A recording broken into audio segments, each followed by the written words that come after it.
디모데후서 3장 16절에서 17절 말씀.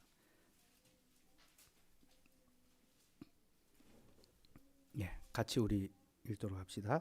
모든 성경은 하나님의 감동으로 된 것으로 교훈과 책망과 바를 교육하기에 유익하니 이는 하나님의 사람으로 온전하게 하며 모든 선한 일을 행할 능력을 갖추게 하려 함이라. 아멘.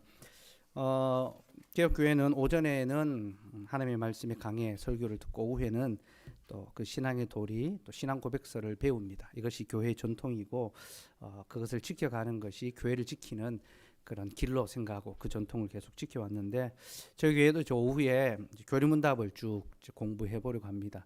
코로나 이전에 우리가 하이델베르크 요리문답서를 공부했는데 끝을 못 봤어요. 그죠? 하이델베르크 요리문답서는 늘 끝을 못 보고 마치는 비애, 슬픔, 그래서 그런 전통이 좀 있는 것 같아요. 다시 이제 우리 교리문답을 오후에 좀 공부해 가길 바라는데, 네? 불. 예. 누가 켰습니까, 이 불? 네. 그래서 이번에는 소교리 문답을 쭉 좀 공부를 해보려고 합니다. 장로교 신앙의 제일 핵심이고 중심이죠. 특별히 소교리 문답은 자녀들을 위해서 이제 준비된 교리 문답입니다. 그래서 우리 교회의 자녀들이 이제 많이 태어나고 있는데 교회에서 먼저 배우고 또 가정에 돌아가서 가르칠 수 있도록 소교리 문답을 좀 살펴보기를 바라고요. 오늘은 그 시작하는 측면에서 교리 교육이 왜 필요한가에 대해서 좀 살펴보려고 합니다. 페이퍼가 2개인데요. 오전에 먼저 나눠드린 이제 걸어사 교리사 속으로 구멍이 양쪽으로 나 있죠, 그죠?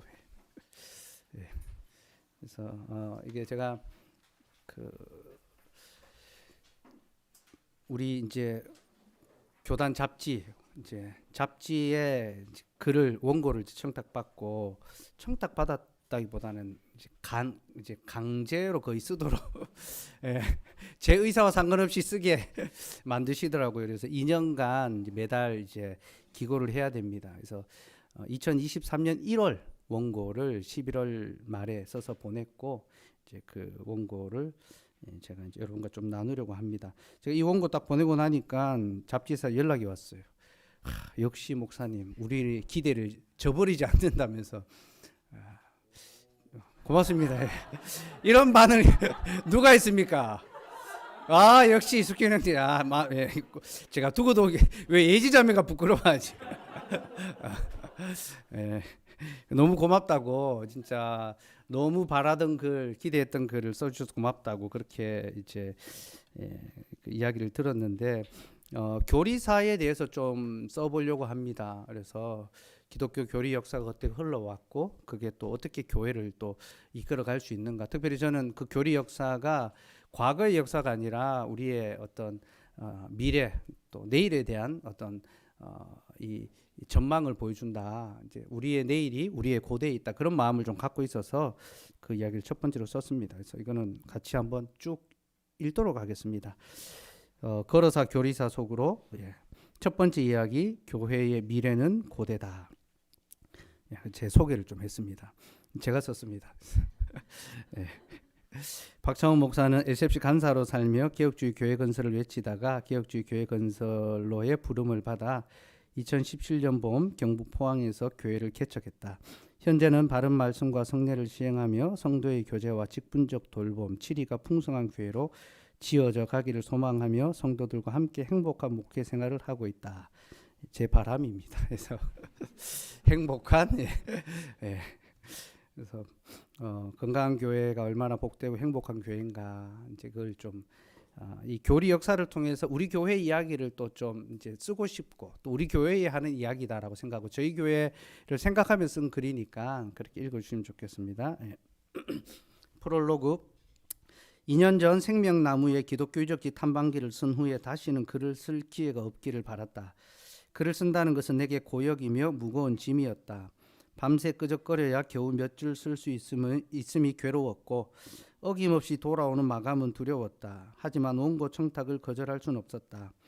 본디 거절을 못하는 성격이기도 하지만 교회의 유익을 위한 요청을 거부할 권한이 내게는 없었다. 마감은 언제나 두렵지만 교회를 위해 글을 쓸 수 있으면 언제나 설렌다. 그렇게 교회를 위해 다시 펜을 든다. 이번 글의 주제는 교리 역사다. 교회를 형성해 온 교리 역사에 대해 살펴보려 한다. 교리사는 단순한 교의 발전의 역사가 아니다. 이는 보편교회가 힘써 지켜온 신앙 고백의 역사며 성경적 교회를 세우기 위한 선배들의 피와 땀이 배인 역사다. 사마천의 사기를 피로 쓴 사기라고 하는데 교리사야말로 피로 쓴 고백의 역사다. 그 고백의 역사를 살펴보다 보면 우리가 발을 견고히 딛고 있어야 할 뿌리가 어디며 우리가 다음 세대에 물려주어야 할 유산이 무엇인지 알게 될 것이다. 교회의 미래는 고대다. 미래는 늘 걱정이다. 인구는 줄고 경제는 어렵고 대안은 없으며 살림살이는 어렵기만 하다. 세상이나 교회나 매한가지다. 그래서 저마다 미래 대책을 말한다. 그 말은 맞기도 하고 틀리기도 하다. 내일을 준비하는 건 오늘을 사는 사람의 책무지만 내일은 준비한다고 준비되는 것이 아니다. 교회의 미래는 어디에 달려있나? 새로운 전도 방법과 목회 프로그램의 개발인가? 이런 것들은 약간의 도움이 되겠지만 진정한 대안은 아니다. 시대마다 변하는 방법으로는 미래를 제대로 준비할 수 없다. 모든 시대 모든 상황 속에서 변함없이 적용할 수 있는 방법만이 미래를 위한 대책이다. 그래서 교회의 미래는 고대에 있다. 고대로부터 한결같이 교회를 세워온 방법이 앞으로도 변함없이 교회를 세워갈 수 있는 비법이다. 교리는 고대 교회가 현대 교회를 위해 남겨준 지혜며 우리가 그 지혜에 천착할 때 우리는 미래로 나아갈 수 있다. 교리 역사는 성경 역사다. 교리와 성경은 불가분의 관계다. 성경은 교리를 낳았고 교리는 성경을 받든다. 성경은 교리를 인정하고 교리는 성경에 순복한다. 기독교 신앙의 모든 중심에 성경이 있는 것처럼 교리의 모든 중심에도 성경이 있다. 태초로부터 시작하는 구속 역사 속에서 우리는 교리 역사를 발견한다. 선악과에 대한 명령은 1계명의 교리를 보여주며 범죄 후에 주어진 약속은 구속의 교리를 보여준다. 이후에도 성경은 교리 진술의 역사를 멈추지 않는다. 그리고 그 절정은 모든 것의 시작이요 완성이신 예수님에게서 나타난다. 예수님은 성경의 교훈을 두 가지 교리로 요약해 주셨다. 첫째는 주 너의 하나님을 사랑하는 것이며 둘째는 내 이웃을 내 자신같이 사랑하는 것이다. 또한 주님은 제자들에게 교리문답을 시행하신다. 예수님의 교리문답 제1문 너희는 나를 누구라 하느냐. 주는 그리스도시요 살아계신 하나님의 아들이시니이다. 교리문답 후에 주님은 잘 대답한 제자를 칭찬하신다. 바요나 시모나 내가 복이 있도다. 하지만 주님은 그 대답이 하나님께로부터 나온 것임을 밝히신다. 이를 내게 알게 한 이는 혈육이 아니요 하늘에 계신 내 아버지시니라. 그리고 바른 교리의 고백 위에 자신의 교회를 세울 것이라고 약속하신다. 내가 이 반석 위에 내 교회를 세우리니 음부의 권세가 이기지 못하리라. 약속대로 음부의 권세를 이기신 주님은 사도들에게 교리적 사명을 부여하신다. 내가 너희에게 분부한 모든 것을 가르쳐 지키게 하라. 볼지어다 내가 세상 끝날까지 너희와 항상 함께 있으리라. 주님이 분부한 모든 것을 가르쳐 지키게 하는 것이 바로 교리적 책임이다. 그 책임을 다하는 교회는 세상 끝날까지 항상 있을 것이다. 사도들은 주님의 명령에 순복했다. 그들은 주님이 분부하신 모든 것을 기록했으며 그 교훈을 가르쳐 지키겠다. 그리고 교회는 그 교훈을 입으로 고백하며 전수했다. 그 역사의 수고가 공교의 3대 신경, 사도신경, 니케아 신경, 아타나우스 신경으로 열매 맺었으며 덕분에 하나의 거룩한 사도적 보편교회가 이 땅에 세워졌다. 고백하는 교회는 결코 무너지지 않는다. 그 교회는 음부의 권세가 이기지 못하며 세상 끝날까지 항상 있다. 어떤 교회가 고백하는 교회인가? 교리가 선명한 교회가 고백하는 교회다. 건전한 교리에 기초한 고백은 세미한 음성일지라도 확신 있는 음성으로 계속 메아리친다.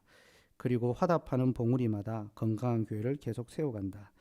이제 그 확실한 목소리를 찾아 떠나는 즐거운 여행을 시작하자. 예, 다시 읽어도 잘 썼네. 예.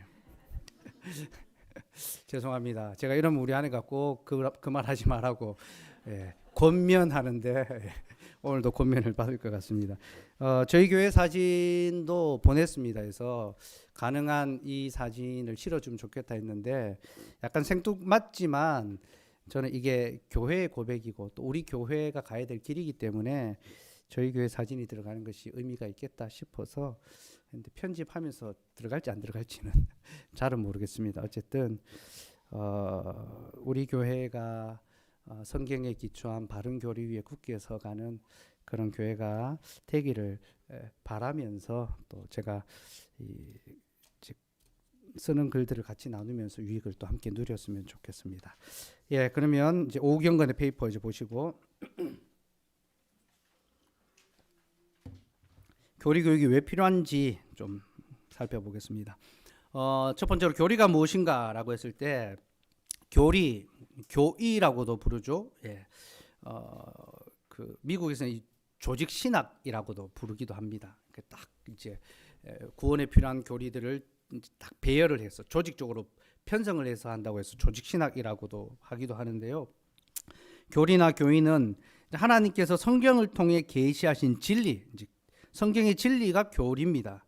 근데 우리의 믿음과 행위의 표준의 제1되는 원리라고 하면 됩니다.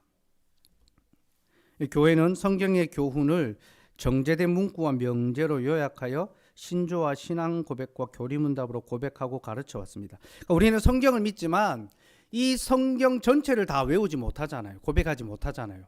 그래서 성경에서 가르치고 있는 구원의 교리를 정제된 문구, 명제화해서 요약하고 고백하고 가르칠 수 있도록 만들어낸 것이 이제 교리다, 교리문답이다 그렇게 이해하시면 됩니다. 이제 이 사람이 만들었으니까 사람이 작품이 아니냐 생각할 수 있지만 사람이 자기 뜻대로 만든 것이 아니라 성경에 게시된 진리를 고백한 것입니다. 성경의 진리를 고백하는 것이죠. 성경은 원저자이신 성령 하나님의 감동하심으로 기록되었습니다. 그리고 성경에 게시된 항구 불변의 진리가 바로 교리입니다. 그러니까 교리라는 것은 성경의 근거와 지지가 없다면 뭐 아무 의미가 없는 힘이 없는 그런 가르침에 불과하다는 것입니다. 이 교리는 아래로부터 곧 인간으로부터 온 것이 아니라 위로부터 곧 하나님께로부터 온 것입니다. 교리는 신적인 계시인 성경에서 왔으므로 신적인 권위를 갖고 있습니다. 근데 이제 신앙 고백과 교리문답이 각 시대마다 또 다양하게 나옵니다. 그죠? 왜 시대마다 다른가? 각 시대마다 더 필요한 내용들이 있습니다. 그래서 교회가 그 시대에 필요한 가르침을 성경에서 요약 정리해서 교회의 고백으로 만들었습니다. 그래서 사도신경이 있고 그 다음에 하이델베르크 요림답서가 있고 웨스민스터 신앙 고백서가 있고 그러니까 그 시대에 그 교회가 고백해야 될 내용을 더 선명하게 명료하게 했다라고 이해하시면 됩니다. 그러면 각 시대마다 이런 교리가 필요한 이유는 뭔가? 이단들이 잘못된 가르침 진리를 왜곡하고 훼손하기 때문에 정통신앙을 보호하기 위해서. 그러니까 정통신앙 진리를 보호하기 위해서 필요한 것이 교리입니다. 그래서 니케아 신경 같은 경우에는 예수님의 기독론, 그러니까 예수님이 참 사람이고 참 하나님이라는 것에 대해서 이제 많은 이단들이 생겼거든요. 아리우스, 삼위일체에 대한 이단, 그 다음에 예수님에 대한 어떤 이 종속설 이런 것들을 이제 하나님보다 못하시고 이위고 열등하고 사람 중에 가장 뛰어나다 이런 이야기들을 하니까 이제 분명하게 예수님의 하나님 되심을 이제 입증하고 증명해야 되는 거죠. 그래서 니케아 신경에 기독론을 정확하게 이제 고백하고 그렇게 하는 겁니다. 그래서 이제 시대마다 이제 진리를 지키기 위해서 필요한 내용들이 있고 교회가 그것을 성경을 통하여 정리해낸 것이 교리문답이다 이해하시면 됩니다. 그러면 교리 교육을 왜 해야 되는가? 어떤 분들이 이런 질문을 합니다. 우리가 성경대로 믿고 성경을 알지 않느냐? 그럼 성경만 배우면 되지 왜 꼭 교리를 배워야 되느냐? 제가 실제로 그런 질문 많이 받았어요. 목사님들 중에서. 제가 간사사회 갈 때도 교리를 제가 강조하고 이야기하니까 아니 성경을 가르치고 성경을 배우면 되지. 그리고 성경에 예수님을 사랑하라 했지. 언제 교리를 그렇게 배우고 사랑하라고 했냐면서 그렇게 저한테 이야기를 하더라고요. 그래서 이렇게 답변했습니다. 저는 성경을 가장 잘 가르치기 위해서 교리를 가르칩니다. 그러니까 교리보다 더 성경을 정확하고 풍성하게 가르치는 좋은 성경 교재를 저는 만난 적이 없습니다. 성경 전체의 내용을 너무나 선명하고 명료하게 가르칩니다. 그래서 교리를 가르칩니다. 그리고 저는 교리를 사랑해서 가르치는 것이 아니라 교리를 통해서 하나님을 사랑하고 이웃을 사랑하기 위해서 교리를 가르칩니다. 그 교리의 목적이 하나님 사랑과 이웃 사랑이기 때문에 바로 그것을 위해서 교리문답을 가르친다. 그렇게 대답을 했습니다. 그러니까 이런 질문이 나오는 건요. 성경과 교리를 다른 것으로 이제 이해를 하는 거죠. 성경만 배우면 되지 뭐 교리까지 배워야 되느냐. 성경과 교리를 다르게 생각하니까 이런 질문을 하는 겁니다. 근데 교리는 성경과 다른 것이 아닙니다. 성경에 계시는 진리의 교훈을 요약한 것이고요. 성경에서 추출되어 나온 겁니다. 그리고 이것을 통해서 성경을 다시 배우고 성경으로 돌아가게 만들고 또 성경 안에 딱 제한되는 것, 그게 바로 교리입니다. 제가 뭐 그런 이야기 말씀드렸죠.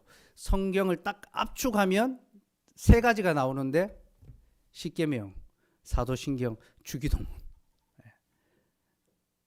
이게 성경의 모든 가르침의 요약입니다. 십계명, 사도신경, 주기도문. 근데 이게 교리적인 진술이거든요. 묻고 답하는 것을 통하여 하나님께서 우리에게 주신 거거든요. 그래서 교리와 성경은 따로 떨어져 있는 것이 아니라 한 덩어리고 또 교리를 통하여 성경을 더 풍성하고 더 제대로 온전히 알 수 있도록 해주는 도구다라고 그렇게 이해를 하시면 됩니다. 그리고 교리 교육이 필요한 것은 첫째는 교회를 위해서 필요한데요. 거짓 교회와 구별되는 참 교회가 되기 위해서 교리 교육을 해야 됩니다. 사단은 항상 주님의 교회를 공격합니다. 그러니까 교회를 무너뜨리는 것이 사단의 목적인데요.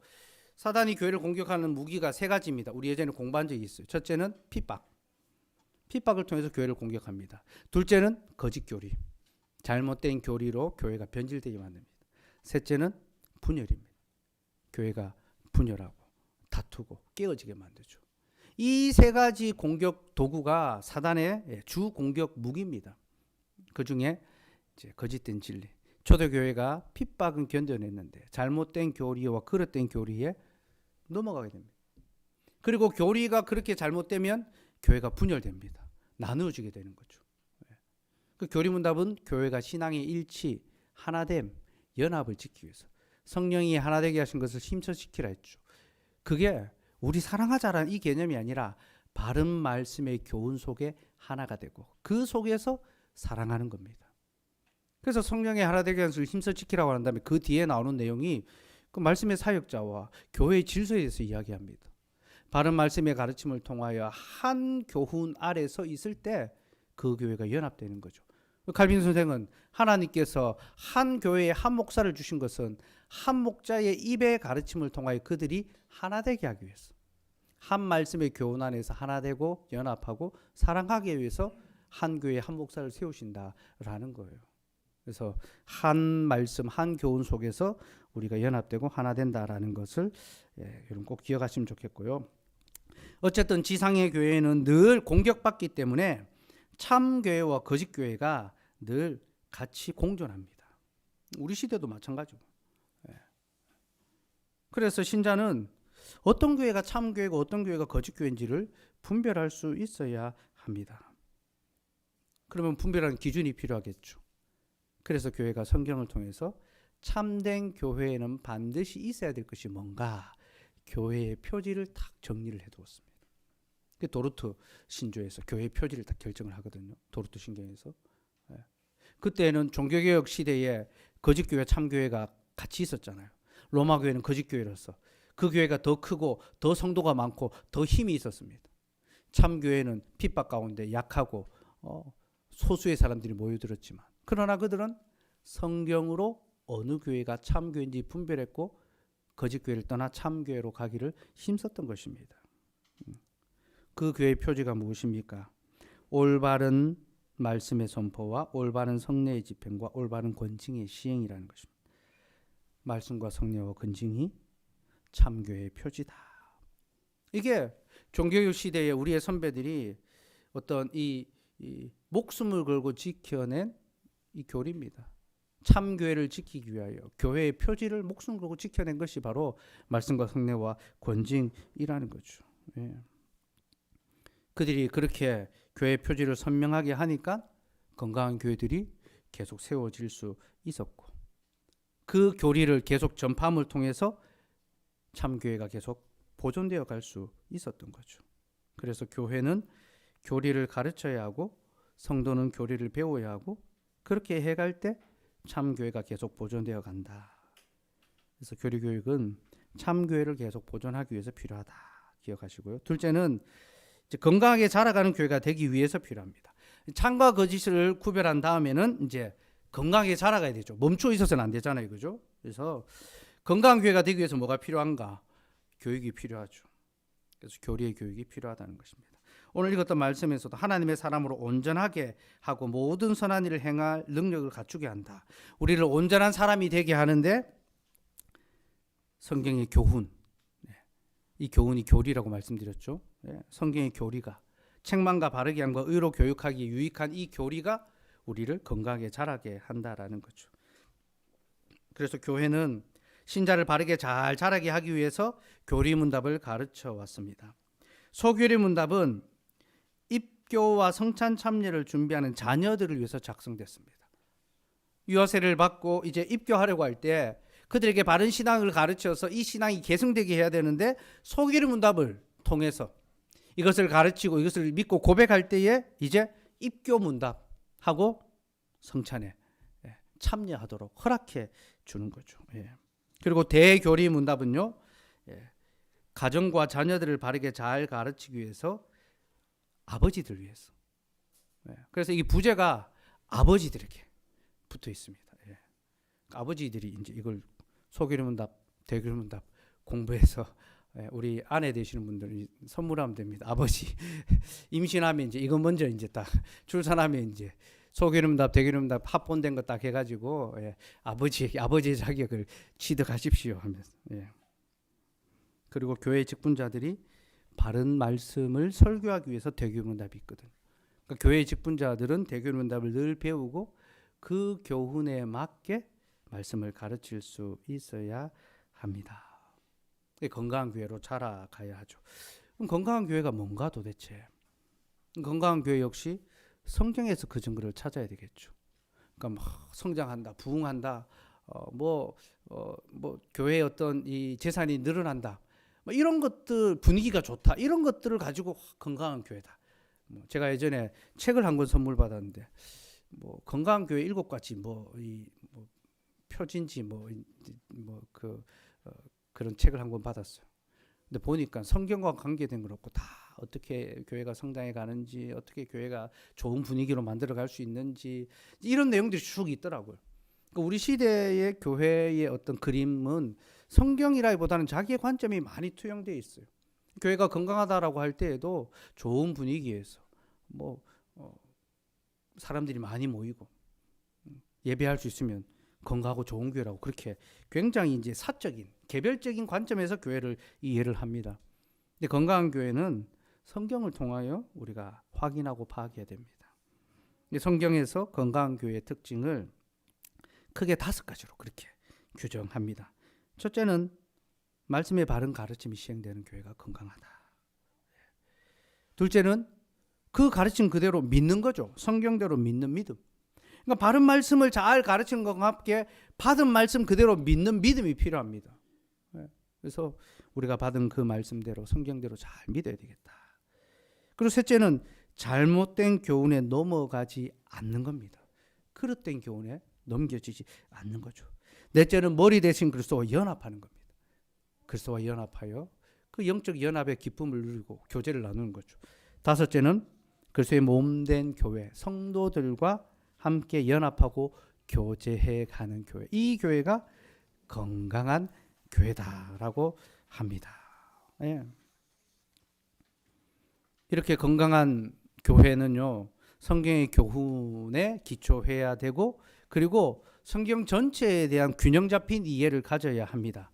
성경 전체에 대한 이해를 가지려면 성경 전체의 교리를 잘 요약한 그 내용을 배워야 되겠죠. 그래야 건강한 교회로 자라갈 수 있는 겁니다. 방금 제가 말씀드린 건강한 교회의 특징이 에베소 4장 13절 14절에서 찾습니다. 우리 같이 한번 읽어봅시다. 시작. 우리가 다 하나님의 아들을 믿는 것과 아는 일에 하나가 되어 온전한 사람을 이루어 그리스도의 장성한 분량이 충만한 데까지 이르리니 이는 우리가 이제부터 어린아이가 되지 아니하여 사람의 계술과 간사한 유혹에 빠져 모든 교훈의 풍조에 밀려 요동치 않게 하려 함이라. 하나님의 아들을 믿는 것과 아는 일에 하나가 되고 듣고 믿고 고백하는 일에 하나가 되는 거죠. 그래서 여기까지 자라가고 연합하는 거죠. 어린아이가 되지 아니하여 사람의 계술과 간사한 유혹에 빠지지 않고 모든 교훈의 풍조에 밀려 요동치 않게 되는 것. 이게 건강한 교회, 건강한 성도의 특징입니다. 자, 교회를 바르게 지키고 건강하게 하기 위해서 교리문답이 필요하고요. 개인을 위해서도 이 교리문답이 필요합니다. 첫째는 우리가 구원 얻는 바른 지식과 고백을 하기 위해서 교리문답 교육이 필요하죠. 교회는 누군가에게 세례 및 입교를 베풀기 전에 그 사람의 신앙 고백을 확인해야 합니다. 곧 그들이 성경대로 하나님을 알고 믿고 있는지 확인한 후에야 성례를 베풀 수 있습니다. 성례는 단순한 종교적 의식이 아니라 삼위 하나님의 이름으로 그의 구원의 사역을 베푸는 것입니다. 그러니까 그냥 물을 뿌리고 어떤 의식을 행하는 것이 아니라 실제로 삼위 하나님의 이름으로 구원 사역을 시행하는 것이 성례입니다. 그러니까 성례가 너무 중요하죠. 세례와 성찬. 실제로 그리스도의 몸에 참여하는 거예요. 그냥 우리 이렇게 하는 걸로 칩시다가 아닙니다. 정말로 그리스도의 몸에 참여하는 것. 그리스도의 피에 참여하는 것. 연합하는 것. 그게 성례입니다. 동침하는 겁니다. 그러니까 아무렇게나 행하지 않고 아무에게나 성찬을 주지 않는 거죠. 부부가 결혼했는데 아무하고나 잠자리 같이 하고 동침하면 됩니까? 안 되잖아요. 그죠? 서로에 대한 사랑의 신앙 고백이 있어야지만 또 이 결혼이란 제도 안에 묶여 있어야지만 연합하고 동침할 수 있는 겁니다. 그죠? 그리스도에 대한 그 진실한 사랑의 고백이 있어야 되고 세례라는 이 공적인 제도 아래 묶여 있을 때에만 성찬에 참여할 수 있는 겁니다. 신앙 고백을 확인해야 성례를 베풀 수 있는데 신앙 고백을 확인하려면 신앙 고백을 가르쳐야죠. 그죠? 그걸 가르쳐야 믿는지 안 믿는지 확인할 거 아닙니까? 그죠? 그러므로 신앙 고백은 신자가 구원을 얻는 데 있어서 필수 불가결한 요소입니다. 누구든지 구원을 얻으려면 바른 신앙 고백을 해야 합니다. 그죠? 그래서 참된 교회는 신자들에게 성경의 모든 내용을 요약하여 가르쳤습니다. 모든 내용을 요약해서 가르쳤고 이것을 믿고 고백하는 자에게 바른 성례를 시행했습니다. 그리고 그에게 구원의 은혜가 베풀어졌습니다. 여러분 교회 회원으로 받아들여진다는 것, 임명하고 등록된다는 것, 천국의 백성으로 허입되는 것입니다. 받아들여지는 것. 교회 회원권을 부여받는 것을 여러분 영광스럽게 생각하셔야 됩니다. 새로 태어난 날이고 두 번째 생일입니다. 그래서 우리 이제 유아세례 베풀 때 그날이 그 아이 영적 생일로 온 교회가 기뻐하고 축하하잖아요. 두 번 거듭납니다. 한 번은 어머니 물에서 태에서 양수에서 태어나고 또 한 번은 그리스도의 세례의 물에서 태어나잖아요. 그죠? 우리가 세례식을 할 때마다 그 출생의 장면을 다시 목격합니다. 제가 다른 데서도 발표하면서 세례가 뭐냐? 하나님께서 자기의 언약 백성을 낳는 출산의 과정인데 세례를 통하여 온 성도들은 그 아이가 출산하는 장면을 목격하게 되는 것이다. 한 가정에 출산할 때 그 가족이 남편이 그 출산의 그 광경을 같이 보는 것처럼 이 아이가 하나님의 언약의 자녀로 태어나는 것을 모든 식구들이 같이 보고 축하하고 기뻐해 주는 거죠. 그래서 성례를 행하는 것이 그냥 의식적인 행위가 아니라 정말로 구원 사역이 실행되고 베풀어지고 그렇기 때문에 바른 신앙의 고백을 잘 가르치고 또 확인하는 이 과정들이 필수적이다.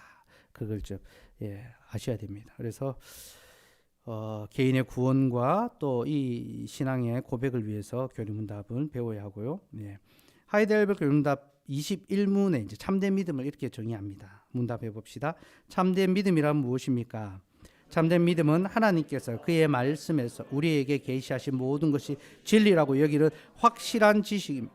동시에 성령께서 복음으로써 내 마음속에 일으키신 굳은 신뢰입니다. 곧 순전히 은혜로 오직 그리스도의 공로 때문에 하나님께서 죄사함과 영원한 의로움과 구원을 다른 사람뿐 아니라 나에게도 주심을 믿는 것입니다. 구원 얻는 참된 믿음은 하나님이 우리에게 계시하신 모든 것이 진리라고 여기는 확실한 지식. 그러니까 성경의 모든 내용을 배우고 이것이 확실하다고 믿는 지식이 있어야 되는 거죠. 배우고 듣고 그리고 성령께서 내 속에서 이것을 믿게 하신 굳은 신뢰, 잃어버리지 않고 놓치지 않고 꽉 붙드는 거죠. 그렇죠? 이 고백입니다. 지식은 고백될 때에 그 고백을 통해서 내게 있는 것을 확인이 되고 그 고백은 성령을 통해서 가능한 것입니다. 예. 그 21문 다음에 이런 참된 믿음의 내용이 뭐냐, 우리가 믿어야 될 것이 뭐냐 하는데 사도신경 딱 나오잖아요. 예. 성경의 모든 내용을 요약해 놓은 사도신경을 딱 참된 믿음의 내용으로 그렇게 딱 제시하고 있는 겁니다. 예. 두 번째는 우리의 모든 삶의 유익을 위해서 교리문답을 배워야 됩니다. 교리라고 생각하면 우리의 삶과는 무관한 동떨어진 교회에서나 배우고 성경에 관한 지식이지 그렇게 이제 생각하는 경우들이 있습니다. 그러니까 많은 사람들이 교리를 그저 지식으로만 문자로만 그렇게만 이해를 합니다. 삶과는 동떨어진 무관한 것으로 그렇게 생각하는 거죠. 근데 여러분 교리는요 지식에 끝나지 않습니다. 굳은 신뢰, 그러니까 우리를 살아가게 만드는 원동력입니다. 그러니까 지식이 지혜가 될 때에 이게 진정한 교리문답이 되는 거예요. 예. 그 교리는요 우리의 삶의 구체적인 내용들을 하나하나 다 가르치고 또 지시합니다. 예. 우리가 살아가야 될 그 방향과 방법과 그 방식에 대해서 세밀하게 그렇게 가르쳐주고 있습니다. 교리는 우리의 삶과 밀접하게 관련되어 있으며 성경적인 삶을 살아가기 위해서는 교리적 교훈이 반드시 필요합니다. 나는 성경대로 살아가고 싶어. 나는 성경의 말씀대로 살 거야 라고 한다면 교리적 가르침이 반드시 필요하다라는 거죠. 예. 그럼 십계명만 해도요. 예배를 위한 교훈과 삶을 위한 교훈이 함께 주어져 있지 않습니까? 그죠? 하나님을 어떻게 예배해야 되는지 그리고 어떻게 삶을 살아야 되는지 구체적으로 우리에게 가르쳐주고 있습니다. 그리고 주님은 이것이 성경 전체의 요약이고 강령이라고 했죠. 하나님을 사랑하고 이웃을 사랑하는 것. 이 교리적 진술입니다. 우리가 교리를 바르게 배울 때에 우리의 삶이 비로소 성경적이며 하나님과 관련이 있고 하나님을 사랑하는 삶으로 살아갈 수가 있게 된다는 겁니다. 그래서 교리적 배움이 우리의 삶의 모든 이 영역에 영향을 미친다는 것 꼭 기억하시면 좋겠습니다. 소교리 문답 3문 우리 문답합시다. 성경은 주로 무엇을 가르칩니까? 성경은 주로 사람이 하나님에 관하여 믿어야 할 바와 하나님께서 사람에게 요구하시는 의무를 가르칩니다. 우리가 하나님에 대하여 믿어야 될 것과 하나님께서 사람에게 요구하시는 의무, 행함, 삶을 가르친다라는 거예요. 예.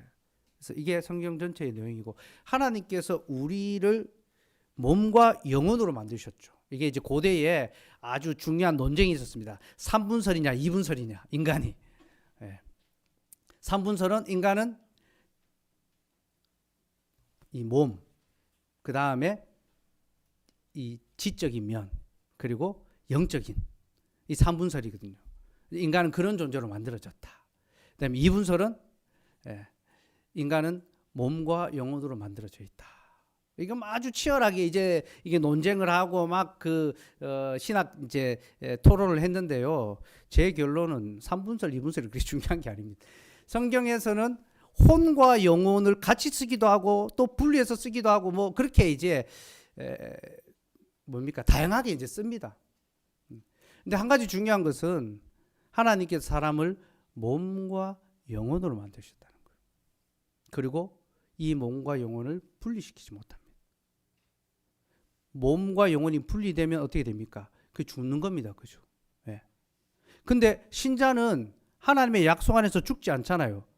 몸은 잠시 잡니다. 영혼은 하나님 품 안에 있다가 마지막 날이 되면 다시 육과 함께 회복됩니다. 그죠? 그러니까 신자는 썩지 않는 존재가 됩니다. 물론 살은 썩지만 마지막 날에 다시 일어나게 됩니다. 그러니까 중요한 것은 하나님 우리를 몸과 영혼으로 만들어 놓으시고 그것이 분리되지 않도록 그렇게 하셨다는 겁니다. 왜 하나님이 사람을 이런 존재로 만드셨을까요? 지식과 지혜가 분리되지 않기 위해서입니다. 하나님을 아는 그 믿음과 하나님을 사랑하는 그 행함이 분리되지 않도록 하기 위해서. 근데 우리는 너무 이걸 자꾸 분리를 해요. 특히 이제 이 개혁파들이 공격받는 게 지식만 강조하고, 또 이 경건 운동하는 분들은 이 행함만 막 강조합니다. 그러니까 이 양 진영을 막 서로 막 한쪽은 지식만 추구하고 한쪽은 어떤 행함과 어떤 열심만 추구하고. 이거는 몸과 영혼을 분리해가지고 몸은 몸대로 영혼 영혼대로 그렇게 떼어버리는 겁니다. 몸과 영혼을 뗄 수 없는 것처럼 우리의 믿음과 우리의 행함은 뗄 수 없는 것입니다. 하나님을 믿는 믿음과 하나님께서 우리에게 행하시는 그 순종은 따로 떨어져 있지 않고 한 덩어리라는 것을 꼭 기억하시고, 하나님에 관하여 잘 믿는 사람은 하나님 앞에서 순종하는 삶을 잘 살아간다는 것, 여러분 꼭 기억하시면 좋겠습니다. 그래서 교회 문답 배울 때에 우리 삶의 모든 영역들이 말씀대로 바뀌어져 가길 바라고, 우리가 주일에 그 소개의 문답, 십계명 문답할 때에도 십계명을 어떻게 우리의 삶에 구체적으로 적용하는지 보여주잖아요, 그죠? 근데 이걸 대요리 문답으로 가져가면 훨씬 더 풍성해집니다.